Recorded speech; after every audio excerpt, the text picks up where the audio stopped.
आज हम एक ऐसे व्यक्ति के बारे में बात करने जा रहे हैं जो ना गुरु बनना चाहता था, न किसी धर्म का प्रवर्तक, न किसी विचारधारा का नेता, फिर भी जिसने मनुष्य की सोच, चेतना और जीवन को जड़ से हिला दिया। आज का विषय है जिद्दू कृष्णमूर्ति।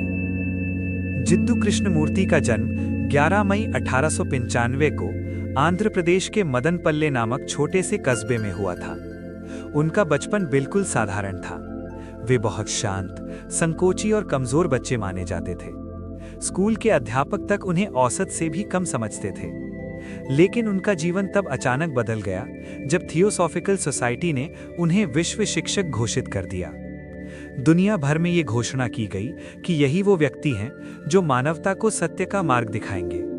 उनके लिए बड़े बड़े आश्रम बने, हजारों लोग उनके अनुयायी बन गए और उनसे उम्मीद की जाने लगी कि वे गुरु बनेंगे, मार्गदर्शक बनेंगे। लेकिन वर्ष 1929 में जिद्दू कृष्णमूर्ति ने वो किया जो इतिहास में बहुत कम लोग करते हैं। उन्होंने सब कुछ अस्वीकार कर दिया।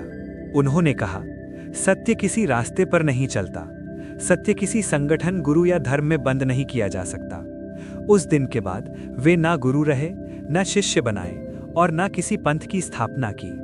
वे केवल एक बात कहते रहे, स्वयं को जानो। अब हम उनकी जीवन की 7 सबसे महत्वपूर्ण शिक्षाओं को समझेंगे। पहली शिक्षा, सत्य का कोई मार्ग नहीं होता। जिद्दू कृष्णमूर्ति कहते हैं कि सत्य तक पहुंचने का कोई तय रास्ता नहीं होता।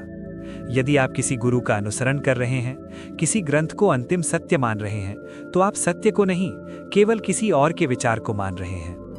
उन्होंने कहा, यदि आप बुद्ध का अनुसरण करते हैं तो आप बुद्ध नहीं बनते, आप केवल एक अनुयायी बनते हैं। सत्य केवल तभी प्रकट होता है जब आप बिना किसी मार्ग, बिना किसी सहारे स्वयं देखना शुरू करते हैं।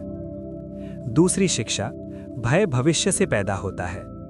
कृष्णमूर्ति कहते हैं कि भय कभी वर्तमान में नहीं होता, भय हमेशा भविष्य की कल्पना से आता है। नौकरी छूटने का डर, असफल होने का डर, अकेले रह जाने का डर, लोग क्या कहेंगे ये डर। उन्होंने पूछा, क्या इस क्षण अभी आप वास्तव में डर में हैं?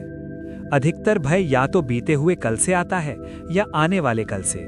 जब मन पूरी तरह वर्तमान में होता है तो भय अपने आप समाप्त हो जाता है। तीसरी शिक्षा, विचार ही समस्या है। जिद्दू कृष्णमूर्ति कहते हैं कि संसार की अधिकांश समस्याएं विचार से पैदा हुई हैं। विचार अतीत की स्मृति है और भविष्य की कल्पना।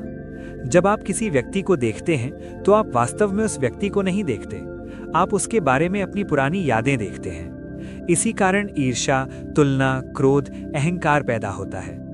विचार देखने में सहायक नहीं बल्कि देखने में बाधा बन जाता है। चौथी शिक्षा, देखने वाला और देखा गया अलग अलग नहीं है।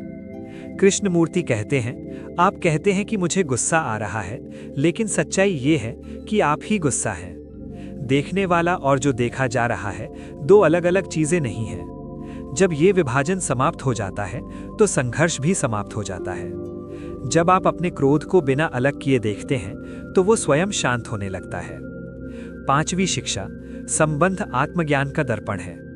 जिद्दू कृष्णमूर्ति कहते हैं कि संबंधों में हम दूसरे को नहीं, खुद को देखते हैं। जब कोई व्यक्ति हमें परेशान करता है तो वो हमारी असुरक्षा, हमारा अहंकार, हमारी अपेक्षाएं दिखा रहा होता है। उन्होंने कहा, दूसरे को बदलने की कोशिश मत करो, अपने भीतर उठने वाली प्रतिक्रिया को देखो। संबंध स्वयं को जानने की सबसे बड़ी प्रयोगशाला है। छठी शिक्षा, अनुशासन से स्वतंत्रता नहीं आती। कृष्णमूर्ति कहते हैं कि जबरदस्ती का अनुशासन हमेशा संघर्ष पैदा करता है। यदि आप ध्यान करने के लिए खुद को मजबूर कर रहे हैं तो वो स्वतंत्रता नहीं है। उन्होंने कहा, जब आप किसी चीज को पूरी तरह समझ लेते हैं तो सही आचरण अपने आप आ जाता है। जैसे आग को समझ लेने के बाद आप अपना हाथ उसमें नहीं डालते। समझ ही सच्चा अनुशासन है। सातवीं शिक्षा, जागरूकता ही परिवर्तन है। जिद्दू कृष्णमूर्ति कहते हैं, परिवर्तन के लिए कोई विधि, कोई मंत्र, कोई अभ्यास आवश्यक नहीं, केवल पूर्ण जागरूकता पर्याप्त है। जब आप बिना मूल्यांकन, बिना नाम दिए किसी भावना को देखते हैं तो वही देखना उस भावना को समाप्त कर देता है। जागरूकता स्वयं परिवर्तन है। जिद्दू कृष्णमूर्ति हमें कोई विश्वास नहीं देते, वे हमें देखने की क्षमता देते हैं। उन्होंने कहा, मेरा अनुसरण मत करो, स्वयं को समझो। यदि ये विचार आपको थोड़ा असहज करता है तो यही उसकी सच्चाई है, क्योंकि सत्य हमेशा हमें चुनौती देता है।